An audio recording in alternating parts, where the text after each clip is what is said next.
We are going to talk about menopause because we are at the point in my sabbatical journey where apparently I talk about it. I don't know. It's day 79, Menopausal Musings. If you're new here, I talk about all things pre-retirement on my channel, which is the last 10 to 15 years-ish before you retire, before you're financially, emotionally, mentally ready to retire. And part of what I preach and recommend to everybody is to take a break, to take a pause, to take a sabbatical, to take a gap year, take whatever you can, whatever you need to heal, to reset, to get clear, to get focused, to make your plan for this next season of life. And I've been preaching it so long and decided I am in the midst of honoring the 4-year anniversary of that sabbatical.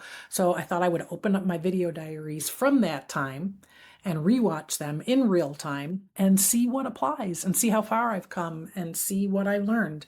And hopefully you can get some ideas. It might spark some ideas for what you can do for yourself to take a break because you deserve it.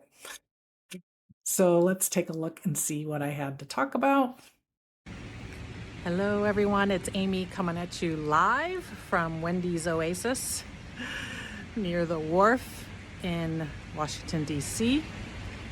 So, disclaimer, warning, if you do not want to hear me talk about menopause, menstruation, and sex, then stop this video now and feel free to skip this vlog and come back later. So yes, I want to talk about menopause. And I want to start by talking about a little bit about what it's like as a young girl when she first begins her period. So I was 13 when I got my period, and I wasn't able to share the news with my circle of preteen, early teen girlfriends because I had told them that I already started like a year before. I think it was something like that, because of the girls in my tight-knit group. They all got their periods when they were like 11, 12 years old. They were early bloomers. They got it really early. And there was a lot of pressure amongst young girls around developing, who develops first, who reaches puberty first, who has their period first, etc. And it was very, very traumatic for me in a lot of ways, very upsetting in a lot of ways. And I found myself sort of like making up stories and saying that I already had it, even though I didn't, because I felt less than at the time. I felt like I, was behind my friends and not as good and not as important, etc. So I don't know where that kind of pressure originates, pressure to become young women, pressure to become sexual, pressure to be considered sexual by the opposite sex. For those of us that were heterosexual, I'm not sure where the origins of it, but that was my experience when I was young, when I early teen. Fast forward multiple decades, and I started perimenopause probably late 30s, early 40s, and it went on for quite some time. Period stopped right around 50. Perimenopause was a nightmare from the standpoint of irregular periods, extra heavy periods, painful periods. I also suffered from endometriosis, so that got even worse in perimenopause. Very inconsistent. There was a period of time where they were like 2 to 3 weeks apart, and then they would last for several days, really, really long, and very disruptive to a normal lifestyle. And so that was through most of my 40s. On the flip side, though, sex drive was at its peak, off the charts, crazy, completely off the charts. I was walking around with my skin like just buzzing with sexual energy and sex drive and wanting to, be sexual, etc. So that was actually mostly pretty cool. There were times where that was problematic also. We won't get into that here, but mostly pretty cool. But I started to become aware that women were not discussing, even peers a little bit older than me, my age, slightly younger, we do not generally openly discuss menopause or even perimenopause and what it does for us and to us. And there seems to be a stigma, even amongst ourselves as women, about becoming menopausal. There was a little bit of shame and embarrassment around it. And on the flip side, the older that you are, if you're not menopausal, I've detected there's like a sense of pride in that. So almost like the longer that you hang on to your reproductive years, the better. So there's also, and I don't know, again, this isn't a completely fully formed thought. I'm not sure where that comes from, but definitely pressure again for all of us to act like we're feeling as young and experiencing youth as much as we can, acting like we're experiencing reproductive years and highly sexual years as much as we can. So we don't necessarily openly talk about some of the things that we're experiencing. In the later years of my perimenopause, my night sweats were so bad that I was in fear of being in a sexual relationship because I didn't want my partner to experience, like to see how just sweaty and I just felt sweaty and clammy and gross. And so there was a lot of shame and embarrassment around that. So that, impacted relationships in some ways too. And then after full-on menopause, sex drive and sex interest just ground to a halt for me, like almost like a switch. No desire, no interest, and in fact, a little bit of disgust even came with it, which is not a good thing to have. Now, especially if you are single and trying to date or find a partner, not a good way to be, not a good thing to experience.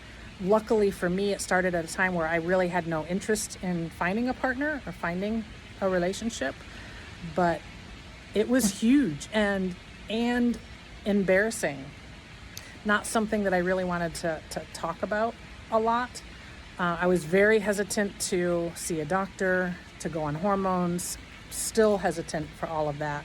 I have tried some natural supplements and I have found certain things that definitely help, certain things that definitely jumpstart things. But the lack of sex drive and interest was a real struggle for me. Not only because of the physical impact, but the emotional impact of that. I mean, I considered myself a very sexual person, and that my sex life and my sexual experience has been and is important to me. So it was scary and sad to see that sort of diminish and dwindle. So managing that. And then on top of all that, menopause is a loss. I know a lot of women welcome it and celebrate it. They're like, yay, no more periods, freedom. I don't have to worry about birth control, yada, yada. I didn't have that experience because I wanted to be a mom. I wanted to have kids, and that didn't happen. So when I hit menopause, that was deeply, deeply sad, and a lot of grieving that I'm still not completely over. I mean, I was talking to a girlfriend tonight, and we share that particular pain, and we talk about the fact of how raw it is, and sometimes it's so fresh and it's so acute and it's right there. So while you're dealing with all this physical stuff and emotional stuff, you're dealing with some of the worst grief that you've had to face up until this point in your life.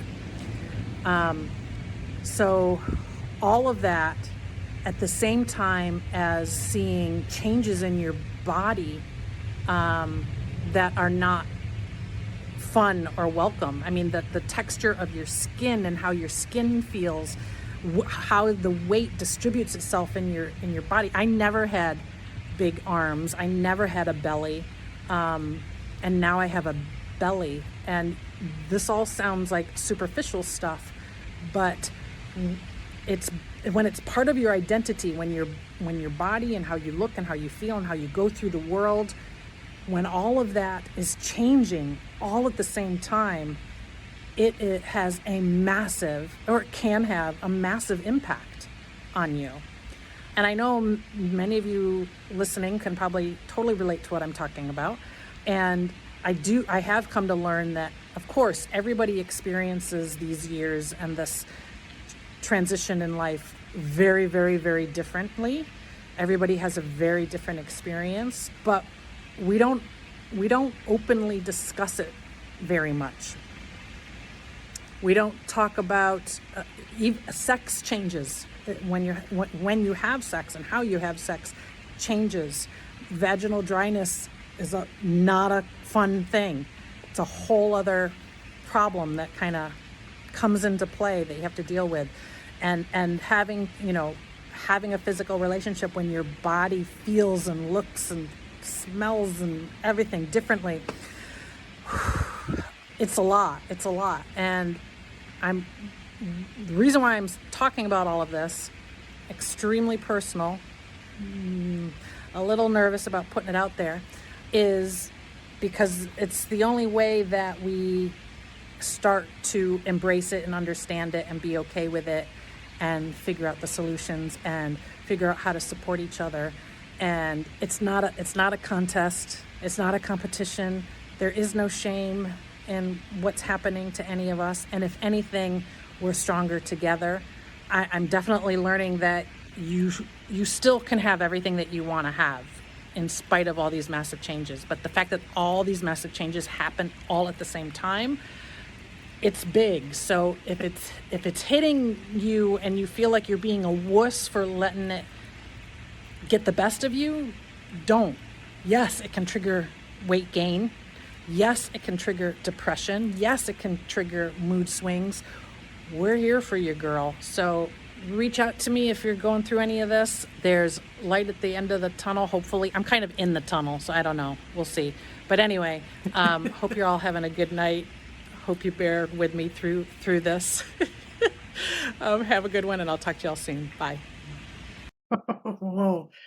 I want all women in their late 30s and 40s, any perimenopausal women, to especially childless women, childless not by choice, to see that video. I've been talking on this topic for years now, and that, I think, has contributed to my healing in this subject. I am in such a better place in terms of the grief over not being a mom, for sure. But a lot of these other things, it clearly was very fresh and raw. What I hadn't experienced yet, and this is 4 years ago, 55, and like I became menopausal at 50, so I was like 5 years into menopause, but I still hadn't experienced the phenomenon of having your lust lens lifted. Your lust lens lifted, which is one of the gifts of perimenopause. I've talked about this on Threads a few times and it's gone viral. Having your lust lens lifted means that once my sex drive was gone, and once my hormones were not driving my decisions, I saw things so much differently. I looked at the world differently. I looked at men differently. I looked at relationships differently. I looked at my relationship history differently. So, and there has been freedom in that. I feel like I've been able to see things much more clearly and objectively. And there's been a pure freedom in that. And on sometime in a future video, I really want to dive into that deeper, because when I put it out there on Threads, it was a very controversial topic, because once again, we have various camps. We had women who totally related what I was talking about, who also had no sex drive and no desire for a sex drive.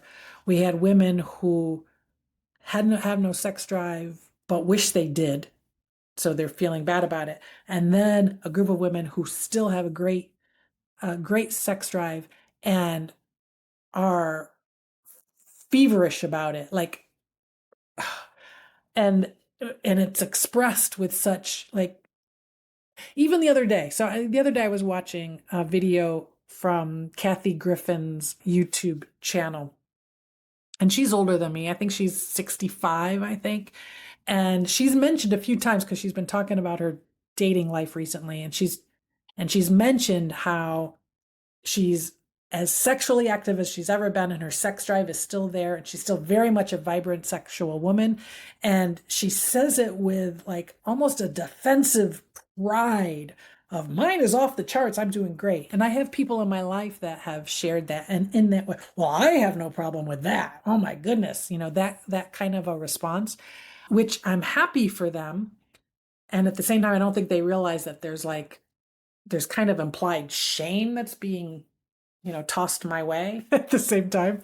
So that competition thing amongst women is still there. I talked about how traumatic it was, when we get our periods as little girls, and why is there such pressure? And now so much pressure at the end to stay like really sexually vibrant and strong and and youthful and desirable and sexual and all of those things, and to hold on to your period as long as you can. It's there's And I know it's systemic. I know it's patriarchal, and we're contributing to that. And that's not an easy thing to solve. For me personally, it was helpful for me to peel back the layers, to be talking about it. And this was just 4 years ago, and I mentioned how we never talk about it. We talk about it a lot now. Have you noticed? There's a lot of people online talking about it. And I talked about perimenopause here 4 years ago. I think I was newly familiar with that term, because when I was actually in perimenopause, I did not have a name for it, and I did not know that that's what it was. That I know for sure, because I couldn't get answers from doctors. I had several traumatic experiences with doctors at that point. So I feel like we've made a ton of progress since then, which has been awesome, but it's still difficult. I went on, I have been gone on estrogen, progesterone, about starting like a year and a half, maybe almost 2 years ago now. But it was a journey. I had to see like three different doctors before I finally was able to get the support that I needed. That needs to change. But the fact that I think I did a really good job in that video diary of expressing the current experience that I was having with it. And it led to, I did several episodes on the Blueprint Breakers podcast on this topic. I brought in lots of experts to talk about the various aspects of it over the years, which has been wonderful and healing. And I'm even speaking about this on other people's platforms. Menowell, which they offer perimenopause and menopausal products, they do this Meno Lounge thing online every week. And their CEO interviewed me to talk about this, to talk about menopause and how it, and the specific struggles for those of us who are single and childless as we're going through menopause. Because there's still very few people talking about that, talking about navigating dating and relationships while dealing with night shifts, night sweats, and a shifting body that you no longer are in love with at the moment. That's really, really hard. And the grief over, not having motherhood. So as a society, we've made some gains in the last 4 years, still have a long way to go, But kudos to Amy of 2022 for so very well articulating what the experience, how it was weighing on me at that time. Ah, this was day 79, menopausal musings, and getting close to the end of the sabbatical. Thanks for joining me. I am your Gen X Big Sister, signing out.